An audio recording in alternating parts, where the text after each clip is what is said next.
አንድ አምላክ በሚሆን በአብ በወልድ በመንፈስ ቅዱስ ስም አሜን። ኅዳር 26 በሳምንት አንድ ቀን ቅጠልን በመመገብ 40ና 80 ቀን ይጾሙ የነበሩት ጌታችንም ወደ ኢየሩሳሌም የሄዱበት እሳት ሰረገላ ዳግመኛም ከተመረጡ ስውራን ቅዱሳን ጋር ይገናኙበት ዘንድ የብርሃን ሰረገላ የሰጣቸው አቡነ ሀብተ ማርያም በዓለ ዕረፍታቸው ነው። ጻድቁ ገና በሕይወተ ሥጋ ሳሉ አቡነ ተክለ ሃይማኖት በአካለ ነፍስ ተገልጠውላቸው የታዘዙ መቅሰፍት ከደጄ እንዲርቁ እኔ ከተቀበርኩበት ቦታ እንድትቀበር ቃል ኪዳን ግባልኝ ብለው የለመኗቸው ሲሆን ከእርሳቸውም እጅ በረከትን ለመቀበል ተሰውረው የሚኖሩ 500 ስውራን ቅዱሳን ከሮም፣ ከግብፅ፣ ከአስቄጥስና ከሲያት ገዳም ወደ አባታችን ዘንድ ቢመጡ ጻድቁ ቅዱስ ሚካኤልና ቅዱስ ገብርኤል የተራዷቸው ቀድሰው አቁርበዋቸዋል። በስመ አብ ወወልድ ወመንፈስ ቅዱስ አሐዱ አምላክ። በስመ አብ ወወልድ ወመንፈስ ቅዱስ አሐዱ አምላክ። በስመ አብ ወወልድ ወመንፈስ ቅዱስ አሐዱ አምላክ አሜን። አቡነ ሀብተ ማርያም አባታቸው ፍሬ ብሩክ እናታቸው ዮስቴና የሚባሉ በሕገ እግዚአብሔር በሃይማኖት በትሩፋትና በምግባር ጸንተው የሚኖሩ ደጋግ ክርስቲያኖች ናቸው። ቅዱስ አባታችን ጽንሰታቸው ነሐሴ 26፣ ልደታቸው ግንቦት 26፣ ዕረፍታቸው ኅዳር 26 ነው። አቡነ ሀብተ ማርያምን አቡነ ተክለ ሃይማኖት 5 መቅሰፍታት እንዲጠፉ በደጄ በደብረ ሊባኖስ ተቀበርልኝ ብለው የለመኗቸው ታላቅ አባት ናቸው። የአቡነ ሀብተ ማርያም እናት ቅድስት ዮስቴና ጻድቁ አቡነ ሀብተ ማርያምን ከመውለዷ በፊት ሰው ዓለምን ሁሉ ቢገዛ ነፍሱን ካጣ ምን ይጠቅመዋልን የሚለውን የወንጌልን ቃል አስባ መንና ወደ በረሃ የገባች ቢሆንም በበረሃ ውስጥ ከሰው ተለይቶ የሚኖር የበቃ ባሕታዊ በዋሻ ውስጥ አገኘችና ለምነና ወደ በረሃው እንደመጣች ነገረችው። ባሕታዊውም በጸሎት ወደ እግዚአብሔር ካመለከተ በኋላ ምንኩስና ላንቺ አልተፈቀደልሽም፣ ወደ ቤትሽ ግቢ፣ ከጋይ ባልሽ ወንድ ልጅ ትወልጃለሽ፣ እርሱም ለዓለም ሁሉ የሚጠቅም ሰው ሁሉ የሚማጸነው ገድሉ ትሩፋቱ በዓለም የሚነገርለት በነፍስም በሥጋም የሚያማልድ እንደ መላእክትም ክንፈ ጸጋ የሚሰጠው በምድር ሆኖ መንበረ ጸባዖትን የሚያይ ወንድ ልጅ ትወልጃለሽ በማለት ትንቢት ከነገራት በኋላ ቅድስት ዮስቴና ወደ ቤቷ ተመለሰች። እርሷም ሀብተ ትንቢት እስከ መስጠት ድረስ የደረሰች በሃይማኖት በምግባር በትሩፋት ያጌጠች ሆነች። ቅድስት ዮስቴናም ወደ ቤቷ ከተመለሰች በኋላ አቡነ ሀብተ ማርያም ተወለዱና ወላጆቻቸው ፈሪሃ እግዚአብሔርን እያስተማሩ አሳደጓቸው። ከዕለታት በአንድ ቀን ካህናቱ በቤተ ክርስቲያን ምህላ ሲያደርሱ እግዚኦ መሐረነ ክርስቶስ እያሉ ሲጸልዩ ሰምተው በልቦናቸው ይህች ጸሎት በጣም ጥሩ መልካም ጸሎት ናት፣ እኔ ይህችን ጸሎት መርጫታለሁ። በዚህ ጸሎት ዓለም ከአሳችነት ሕሊና በሚመጣውም ዓለም ከገሃነም እሳት እንድንባት ዘንድ አውቃለሁ አሉ። ይህችንም ጸሎት ማዘውተር ጀመሩ። እናትና አባታቸውን በተኙ ጊዜ ሌሊት ለጸሎት ተነስተው በዚህ ጸሎት ፈጣሪያቸውን ያመሰግኑ ነበር፣ ስግደትን ይሰግዳሉ።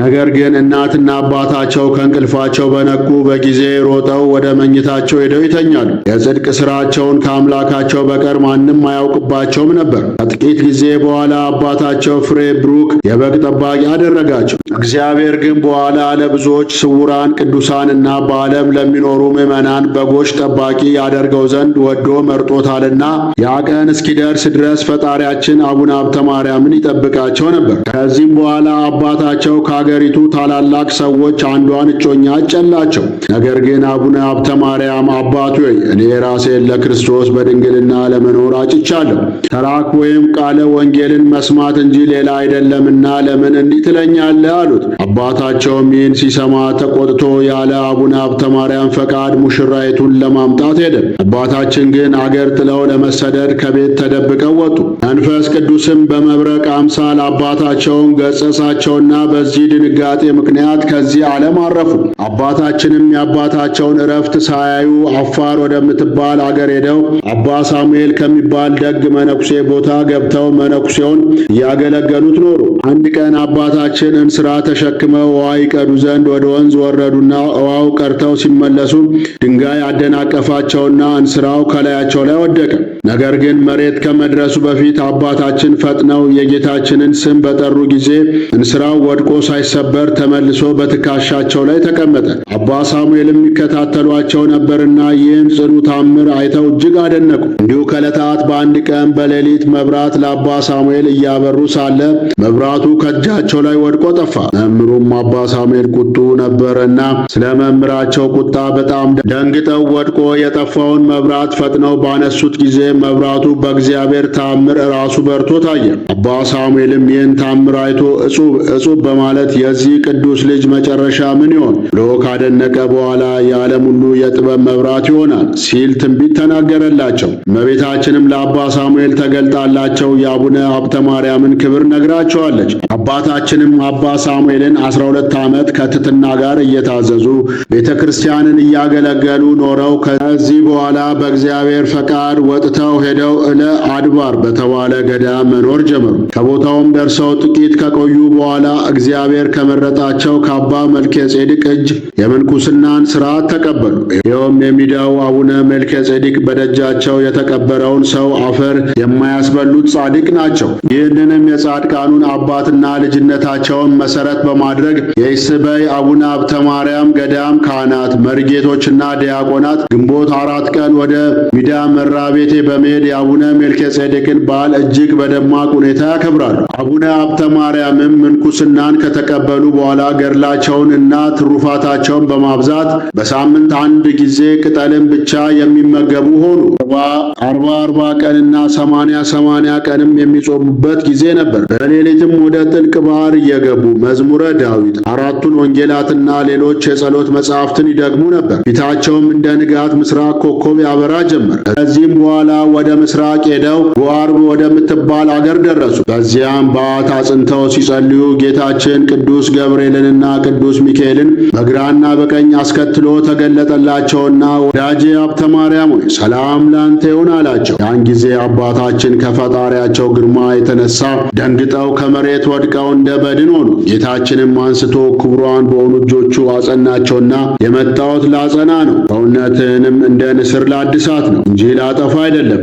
ድካምና ገድል ሁሉ ለዘላለም መታሰቢያ ሊሆን በኢየሩሳሌም ሰማዮች ተጽፎልሃልና ብዬ በእውነት እነግርሃለሁ። ለአንተ ለወደድኩና ለመረጥኩና ወዳጄ የማቴዎስንና የማርቆስን ወንጌል ባነበብክ ጊዜ ተጭነ ወደምትድባት ቦታ የሚያደርስ የብርሃን ሰረገላ ሰጥቻለሁ። እንዳንተም ካሉ በዋሻ በመሬት ፍሩክታ ከሚኖሩ ከመረጥኳቸው ቅዱሳን ጋር ትገናኝ ዘንድ ወደ አራቱም አቅጣጫ ትበር ዘንድ የብርሃን ሰረገላ ሰጥቻለሁ። ዳግመኛም የሉቃስንና የዮሐንስን ወንጌል ባነበብክ ጊዜ ወደ ኢየሩሳሌም ትሄድ ዘንድ የእሳት ሰረገላ ሰጥቻለሁ አላቸው። ዳግመኛም በጸሎት አምኖ በጎ ሥራ ለሚሠራ ሁሉ ስምን የጠራውን ዝክርን ያዘከረውን ሁሉ የአቡነ ሀብተ ማርያም አምላክ ሆይ ከጠላት እጅ አድነኝ ያለኝን በሕሊና ያሰበውን በልቦናው የወሰነውን እፈጽምለታለሁ። አንተን ገድልንና ቃል ኪዳንን የናቀውን ያቃለለውን ሁሉ ፍጹም መበቀልን እበቀለዋለሁ። እንደ ወዳጄ እንደ ፊቅጦርም በእናቴ በማርያም ድንግል አተምኩ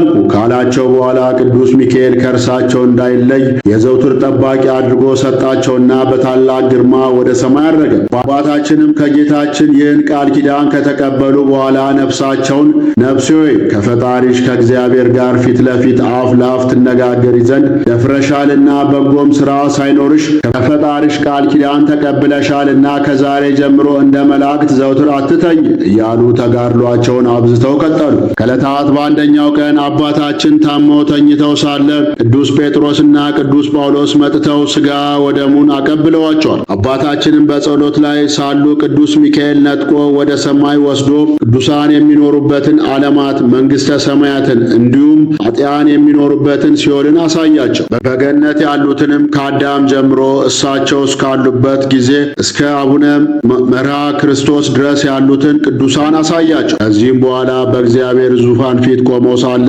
ሰይጣንም መጥቶ በእግዚአብሔር ፊት ቆመና አቤቱ ጌታዬ ሆይ በሀብተ ማርያም ላይ እንደ ኢዮብ ብዙ መከራ አጸናበት ዘንድ ፍቀድልኝ ብሎ እየጮኸ ሲናገር አባታችንም እጅግ ፈርቶ አለቀሱ። እግዚአብሔር ግን በሰይጣን ላይ ተቆጥቶ በነፍሱም በሥጋውም መከራ ታጸናበት ዘንድ አልፈቅድም አለው። እኔ ከእናቱ ማኅፀን ጀምሮ መርጬዋለሁና በንጽሕናና በቅድስና ኃጢአት እንዳይሠራ ዘውትር እጠብቀዋለሁ። በእርሱ ላይ ማሰልጠንስ ይቅርና በሀብተ ማርያም ጸሎት በተማጸነኝ ሁሉ ላይ እንኳን አላሰለጥንም አለው። ሰይጣንም ይህን ቃል ሰምቶ አፍሮ እያዘነ ሄደ። አቡነ ተክለ ሃይማኖትም ከእርሳቸው በኋላ በመንበራቸው ከተሾሙት ከ8ቱ መምህራን ጋር ለአቡነ ሀብተ ማርያም ተገለጡላቸው። እነርሱም ኤልሳ፣ ፊልጶስ፣ ሕዝቅያስ፣ ቴዎድሮስ፣ ዮሐንስ ከማ፣ እንድርያስና መርሃ ክርስቶስ ናቸው። እነዚህም መልካቸው እንደ ፀሐይ ያበራ ልብሳቸውም እንደ መብረቅ ያንጸባርቅ ነበር። አቡነ ተክለ ሃይማኖትም ልብሳቸው የእሳት ላንቃ የከበበው መልኩም ነጭ ሆነ። የሚያስደንቅ ሆኖ በቅድምና ለነበረ ለአብ፣ በቅድምና ለነበረ ለወልድ፣ በቅድምና ለነበረ ለመንፈስ ቅዱስ ምስጋና ይገባል እያለ ልብሳቸው በሰው አንደበት ያመሰግን ነበር። አቡነ ተክለ ሃይማኖትም አቡነ ሀብተ ማርያምን ልጄ ሀብተ ማርያም ሆይ ፈጣሪ እግዚአብሔር ስለወደደ ብዙ ምርኮ እንዳገኘ በአንተ ፈጽሞ ደስ ይለኛል። ነገር ግን የምለምን ነገር አለና እሺ በለኝ አሏቸው። አቡነ ሀብተ ማርያምም ጌታዬ ነገሩ ምንድን ነው ሲሏቸው፣ አቡነ ተክለ ሃይማኖትም ከተቀበርኩበት ቦታ እንድትቀበር ቃል ኪዳን ግባልኝ አሏቸው። አቡነ ሀብተ ማርያምም አባቴ ሆይ ይህን አደርግ ዘንድ ስለምን ትወዳለህ አሏቸው። አቡነ ተክለ ሃይማኖትም በአገሬ ላይ የታዘዙ 5 መቅሰፍቶች አሉና ስለዚህ ነው። እነዚህም አንዱ መብረቅ ነው፣ ሁለተኛውም ቸነፈር ነው፣ ሦስተኛውም ራብ ነው፣ አራተኛውም ወረርሽኝ ነው፣ አምስተኛውም የእሳት ቃጠሎ ነው። የአንተ አጽም በውስጡ የተቀበረ እንደሆነ አጥንቴ የተቀበረባት አገሬ ከእነዚህ መቅሰፍቶች ትድናለች አሏቸው። አቡነ ሀብተ ማርያምም ኑድ ክቡድ የምትሆን አባት ሆይ ልዩ ክቡር በሚሆን በአንተ አጽም መቀበር ያለ አንዳች በእኔ አጽም መቀበር ድነት ታገኛለችን? ይህንስ ተወው ብለው በተከራከሯቸው ጊዜ አቡነ ተክለ ሃይማኖት መልሰው ልጄ ሀብተ ማርያም ሆይ አንተ የማታውቀው ከፈጣሪያችን ከእግዚአብሔር የተሰጠ እኔ የማውቀው ክብር አለና ስለዚህ ነው። ይልቁንስ እንዳልኩ በተቀበርኩበት ቦታ እንድትቀበርልኝ ቃል ኪዳን ግባልኝ ብለው ማለዷቸው። ይህንንም ሲባባሉ እንዲህ የሚል ቃል መጣላቸው። ከወዳጄ ከሀብተ ማርያም አንደበት ይህ ቃል ኪዳን አይወጣም። ዳግመኛም ወዳጄ ተክለ ሃይማኖት ሆይ እርሱ በወደደው የሚቀበር አይደለምና እኔ ከተቀበርኩበት እንድትቀበር ብለህ የምታስገድደው ለምንድን ነው? እኔ በወደድኩት ቦታ ይቀበራል እንጂ የሚል ቃል ተነገረ። አቡነ ተክለ ሃይማኖትም እየለመኑና እየሰገዱ ከሥላሴ ዙፋን ፊት ተንበረከኩ።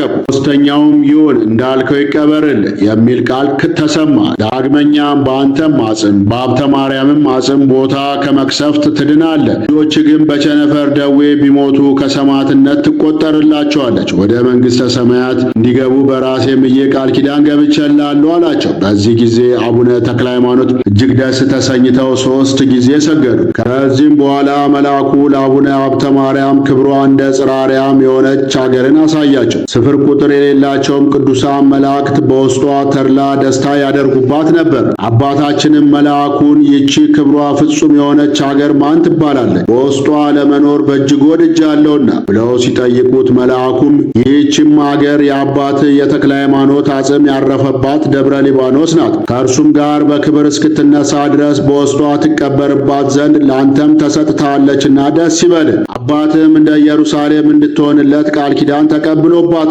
አላቸው። የአባታችን የአቡነ ሀብተ ማርያም ረድኤት በረከታቸው ይደርብን፣ በጸሎታቸው ይማረን። አነሳስቶ ላስጀመረን አስጀምሮ ላስፈጸመን ለኃያሉ አምላክ ለልዑል እግዚአብሔር ክብር ምስጋና ይግባው፣ አሜን። አባታችን ሆይ በሰማያት የምትኖር ስምህ ይቀደስ፣ መንግሥትህ ትምጣ፣ ፍቃድህ በሰማይ እንደሆነች እንዲሁም በምድር ትሁን። የዕለት እንጀራችንን ስጠን ዛሬ፣ በደላችንን ይቅር በለን እኛም የበደሉንን ይቅር እንደምንል፣ አቤቱ ወደ ፈተናም አታግባን ከክፉ ሁሉ አድነን እንጂ መንግሥት ያንተ ናትና ኃይል፣ ክብር፣ ምስጋና ለዘላለሙ አሜን። እመቤታችን ቅድስት ድንግል ማርያም ሆይ በመልአኩ በቅዱስ ገብርኤል ሰላምታ ሰላም እልሻለሁ። በሐሳብሽ ድንግል ነሽ፣ በሥጋሽም ድንግል ነሽ። የአሸናፊ እግዚአብሔር እናት ሆይ ሰላምታ ለአንቺ ይገባሻል። ከሴቶች ሁሉ ተለይተሽ አንቺ የተባረክሽ ነሽ፣ የማኅፀንሽም ፍሬ ብሩክ ነው። ጸጋን የተሞላሽ ቅድስት ሆይ ደስ ይበልሽ። ጸጋን የተሞላሽ ክብርት የአምላክ እናት ሆይ ደስ ይበልሽ። ጸጋን የተሞላሽ ብፅዕት እመቤታችን ቅድስት ድንግል ማርያም ሆይ ደስ ይበልሽ። ልዑል እግዚአብሔር ከአንቺ ጋር ነውና